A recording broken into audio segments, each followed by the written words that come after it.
Ladies and gentlemen, welcome once more to the place I have been calling my house of horror.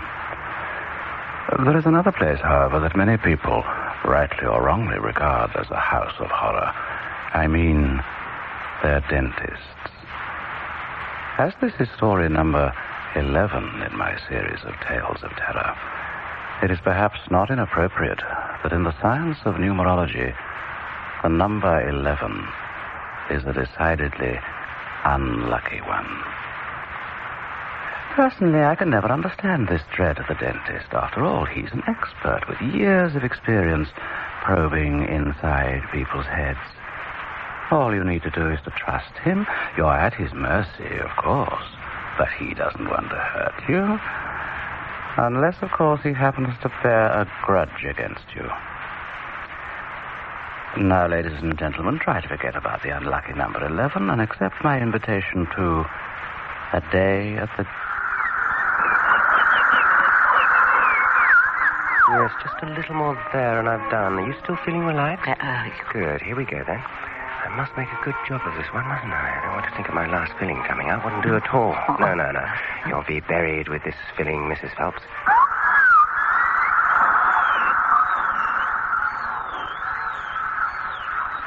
Terribly sorry, Mr. Peters, but Mr. Charles is retiring this week. Well, didn't you get a letter? Well, yes, today.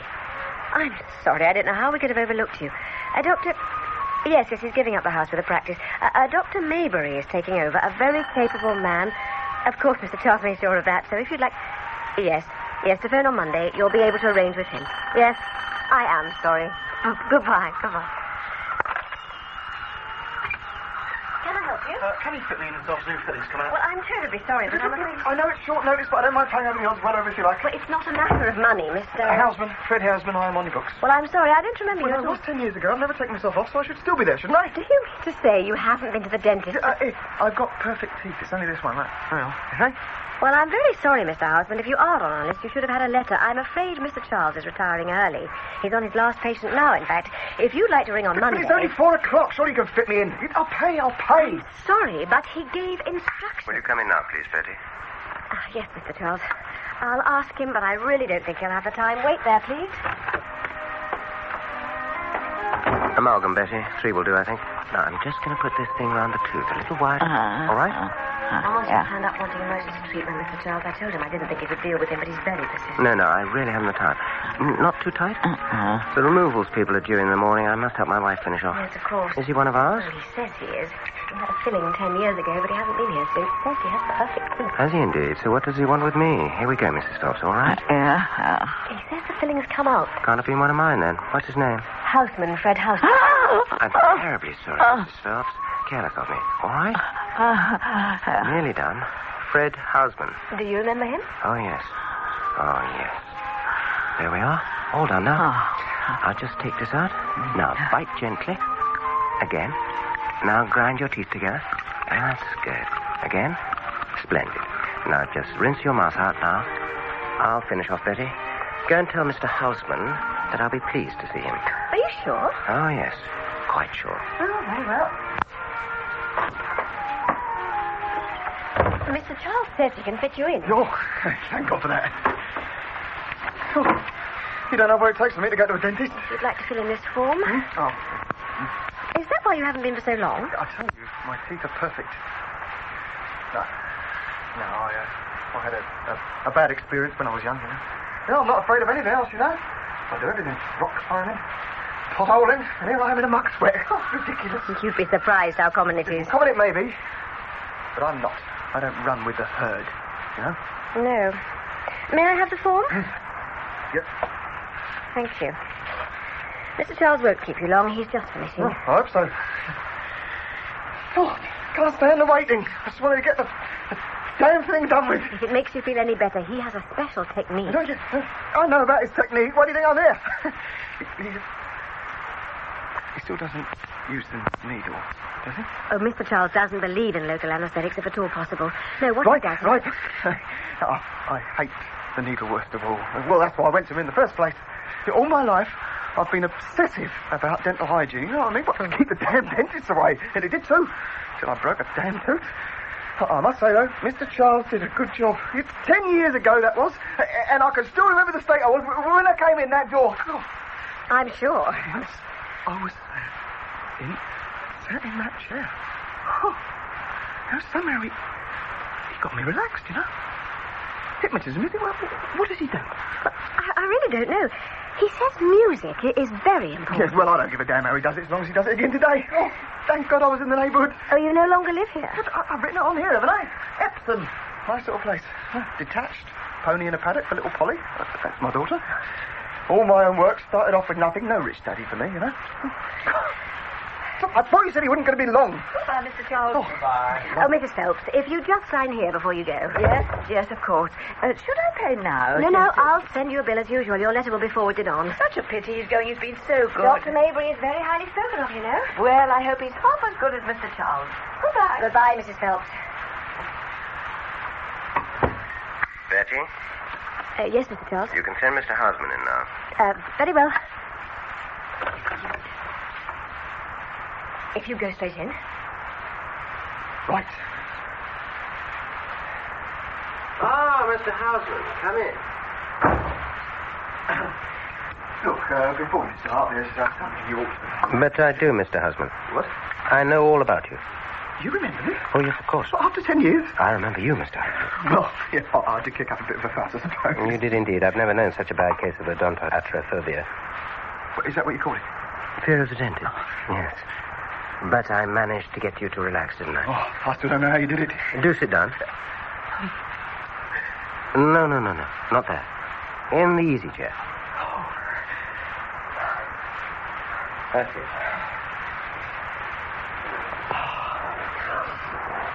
We'll talk for a while till you're properly relaxed. There's no hurry. You're not pushed for time, I hope. Nobody expecting you, waiting for you? No. Nobody knows you're here? No, why? Well, you know, the relaxation process sometimes takes a little time. Sometimes people like to ring up their loved ones, tell them not to wait. It helps put their minds at rest. Oh, no, that's all right. But it only happened over lunch.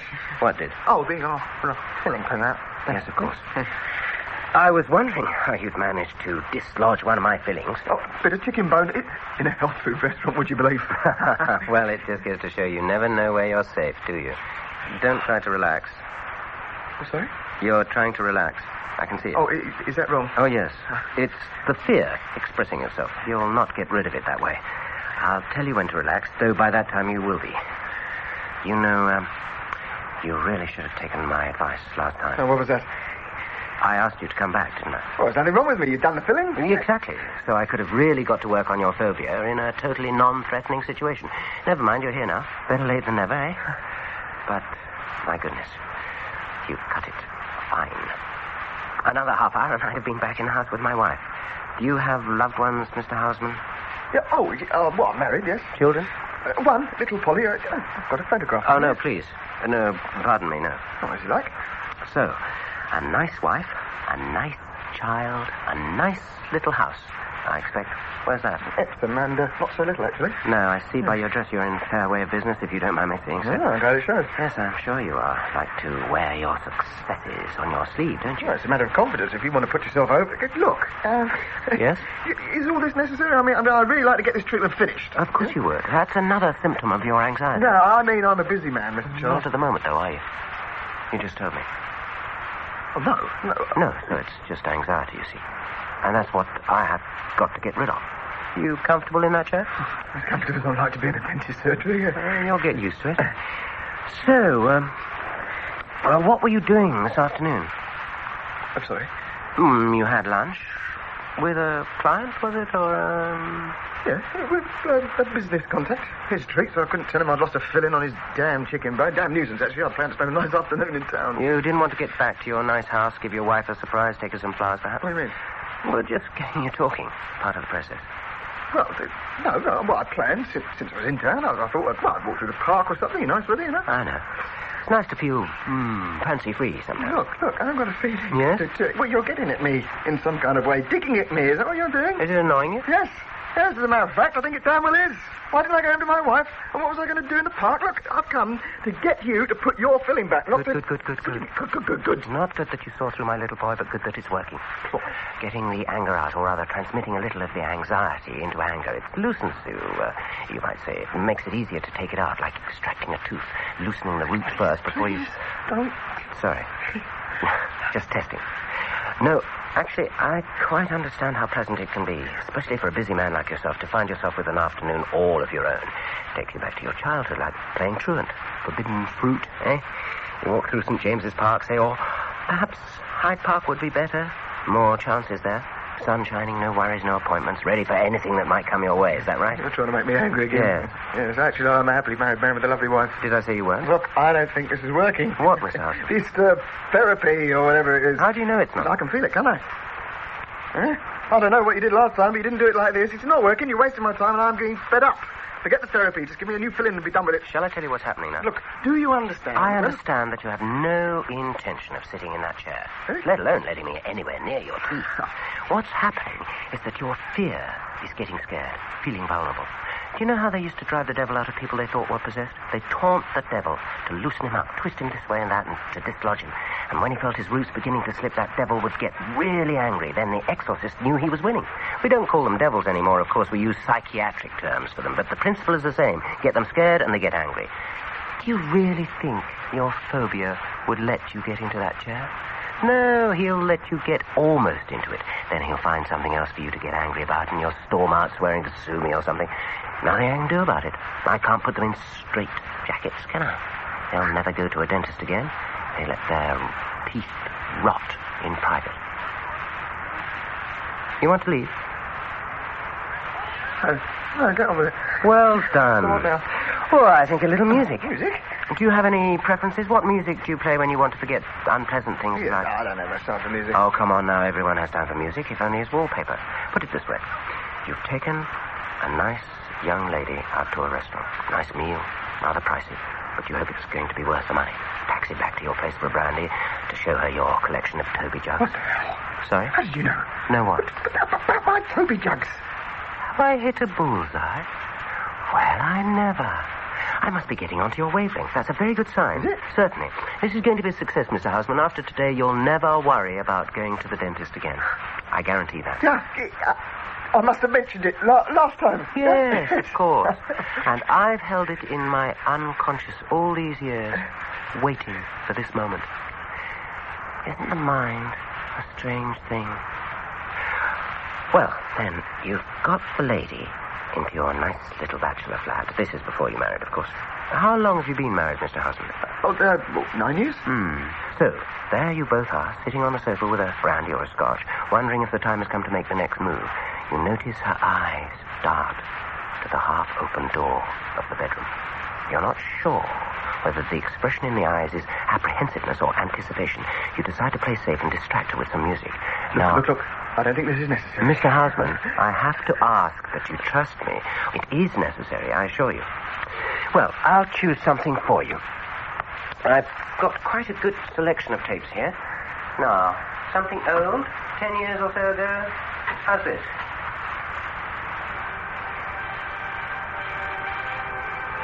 I used to have that album. So, I've hit the nail on the head again, have I? That's good.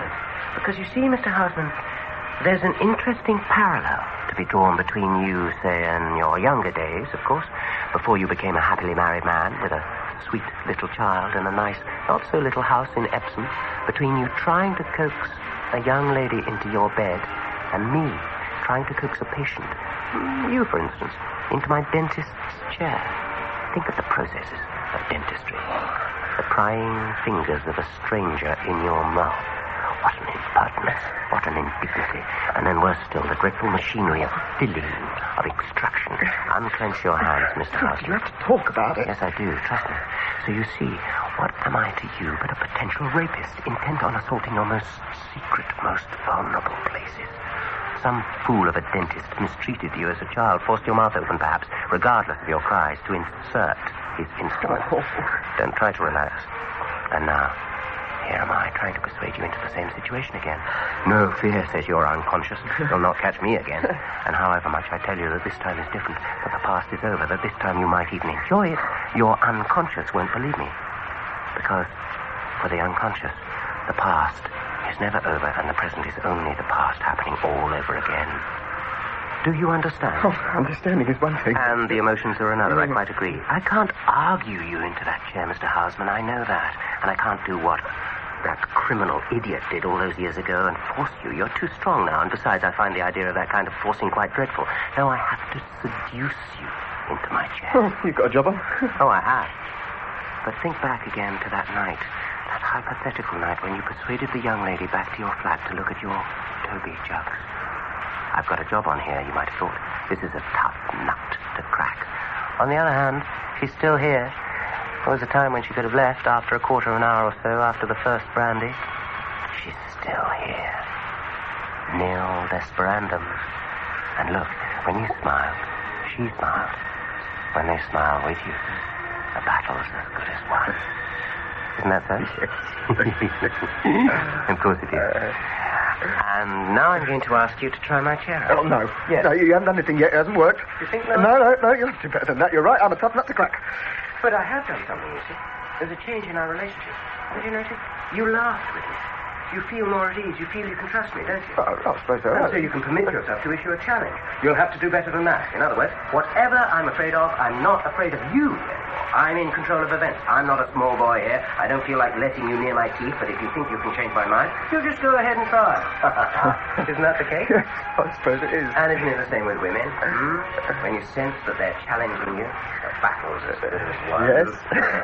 So, now I'm in a position to make you a request and a promise, which you know I'll keep because you trust me. And in any case, you're in control. The request is that you try out the chair for a moment. No, not even a peek into your mouth. And the promise is that as soon as you say the word, you can go back into that chair again. Well? You won't look in my mouth? I promise. Yeah, all right. If you think it'll get you anywhere. Good. That's it. Sit comfortably. Legs straight, you're not on a hole. And now I'll show you how it works. This is how we put children at their ease nowadays, you know. We treat the chair like a toy, and we're all still children at heart. Apprehensive, but curious. This is how it goes. Down. And up. And this is how it tips back.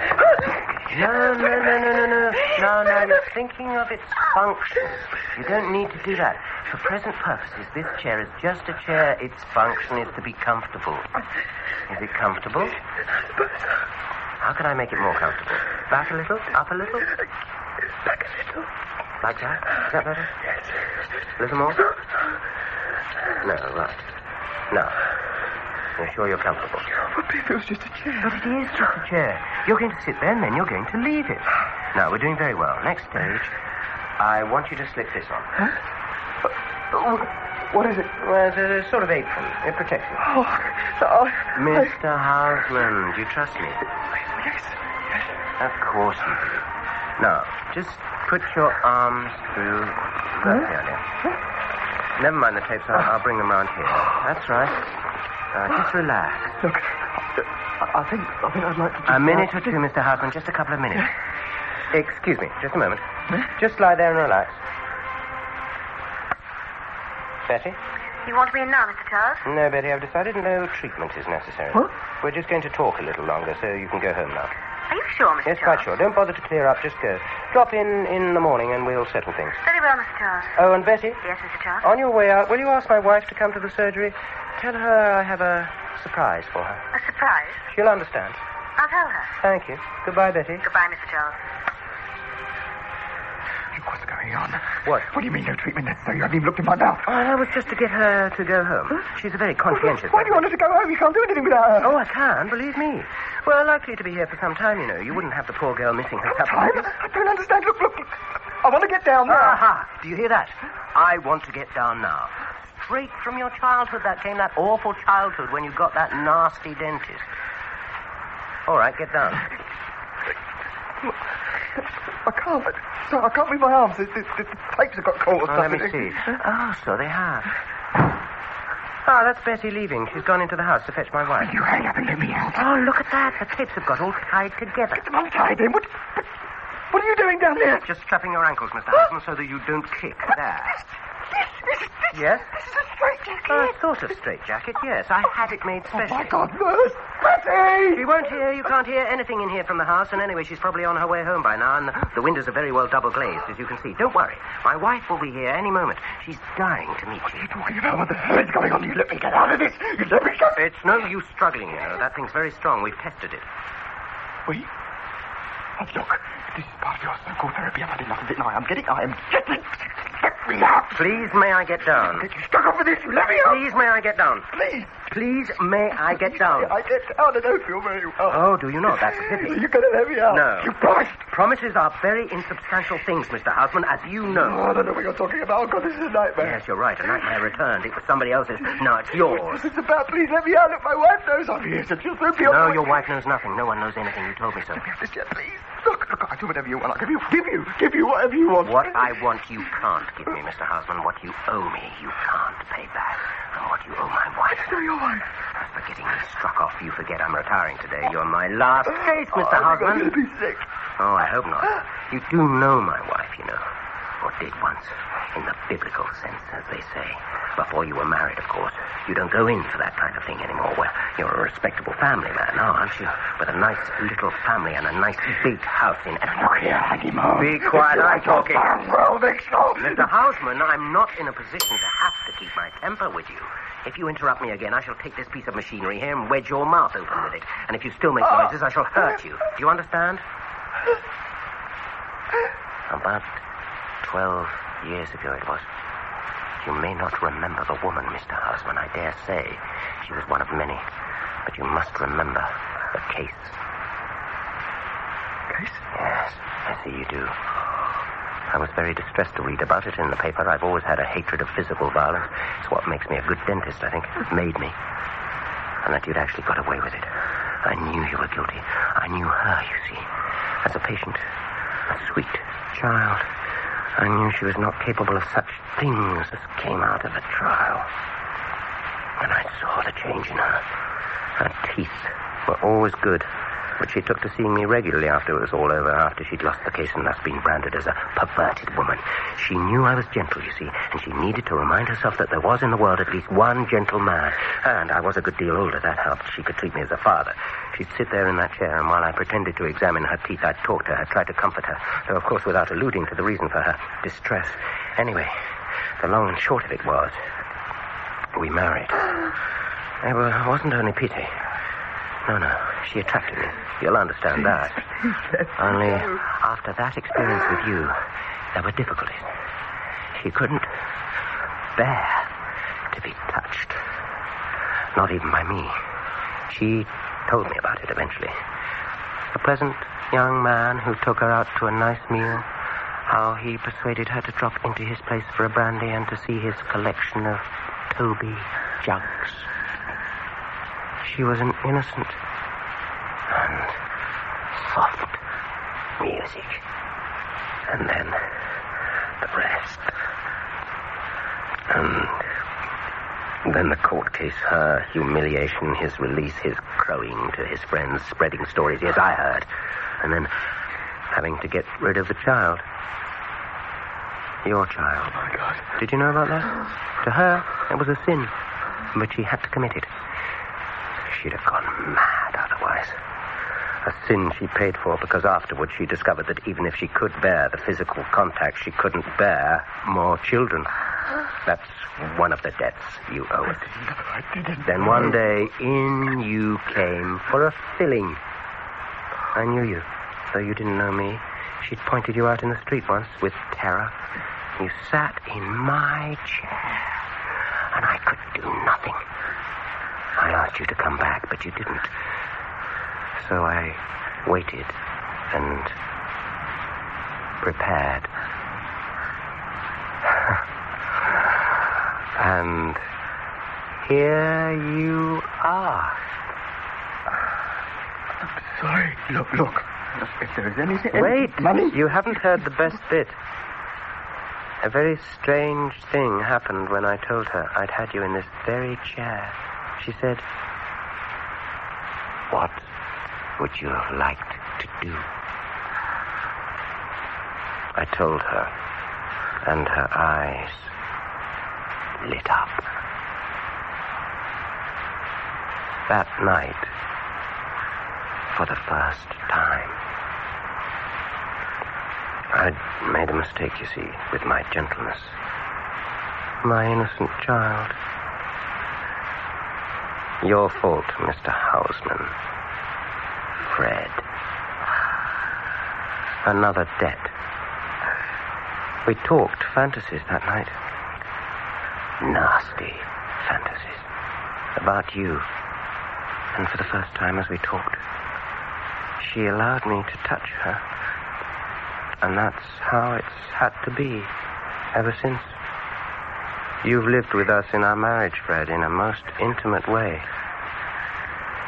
They were her idea. The straight jacket and the ankle straps. She wanted to feel that somehow, someday, her fantasies would take on flesh.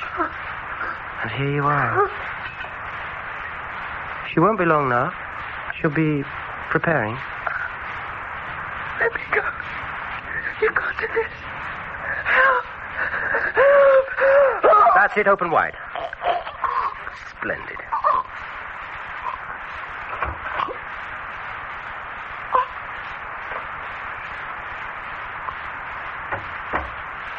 Come in, my dear. See who's come to visit us. Isn't she beautiful, Mr. Houseman? Fred, isn't she? Why don't you loosen his clothing here a little, my dear? That'll do for the present. Now, where shall we start? You first, my dear. This is your treat.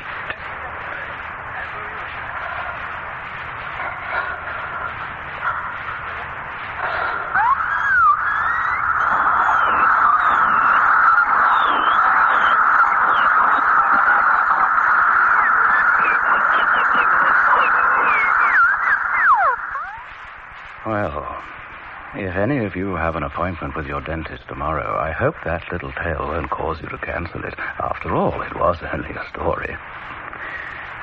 Wasn't it? John Castle played the nasty Mr. Charles, and Mick Ford, the oh-so-unfortunate Mr. Houseman. Betty was played by Karen Archer, and Mrs. Phelps by Joan Matheson. A Day at the Dentist's was written by James Saunders, based on an idea by Arch Obler. The director was Martin Jenkins. My name is Edward D'Souza, the Man in Black. And I hope you'll join me next week when I tell you a story that goes into the mouth in quite a different way. And that story is The Specialty of the House and stars Timothy West.